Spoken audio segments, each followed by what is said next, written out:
தென் சென்னை மக்களவை தொகுதி பாஜக வேட்பாளர் தமிழிசை சவுந்தரராஜன் அடையாறு மாநகராட்சி அலுவலகத்தில் தனது வேட்புமனுவை தாக்கல் செய்தார். இதுகுறித்த கூடுதல் தகவல்களை நமது செய்தியாளர் வீரகுமாரிடம் கேட்கலாம்.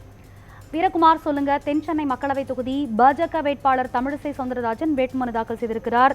இன்று காலை முதலே திமுக, அதிமுக ஆகிய வேட்பாளர்கள் அங்கு வேட்புமனு தாக்கல் செய்த நிலையில் தற்போது பாஜக வேட்பாளர் தமிழிசை சவுந்தரராஜன் அவர்களும் வேட்புமனு தாக்கல் செய்திருக்கிறார். விவரங்களை வழங்குங்க. வணக்கம் ரம்யா.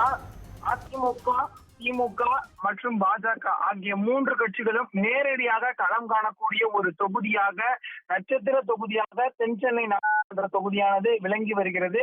அந்த வகையில் இன்று காலை முதலே திமுக மற்றும் அதிமுக, பாஜக, நாம் தமிழர் இந்த கட்சிகளுடைய தென் சென்னை நாடாளுமன்ற வேட்பாளர்கள் வேட்புமனு தாக்கல் செய்வார்கள் என்று எதிர்பார்க்கப்பட்டது. அதே போலவே முதலாவதாக அதிமுக தென் சென்னை நாடாளுமன்ற உறுப்பினர் ஜெயவர்தன் தாக்கல் செய்திருந்தார். அதை தொடர்ந்து திமுக தென் சென்னை நாடாளுமன்ற வேட்பாளராக பொறுப்பேற்கக்கூடிய தமிழிசை தங்கபாண்டியன் தனது வேட்புமனுவை தாக்கல் செய்திருந்தார். அதை தொடர்ந்து தற்போது பாஜகவின் முன்னாள் மாநில தலைவர் மற்றும் ஏற்கனவே புதுச்சேரியில் அந்த ஆளுநராக பதவி வகித்து அந்த பதவியை ராஜினாமா செய்த நிலையில் தமிழிசை சவுந்தரராஜன் அந்த அடையாறில் உள்ள மண்டல அலுவலகத்தில் தற்போது தென் சென்னை நாடாளுமன்ற தொகுதியில் தான் போட்டியிடுவதற்காக அந்த வேட்புமனுவினை தாக்கல் செய்துள்ளார்.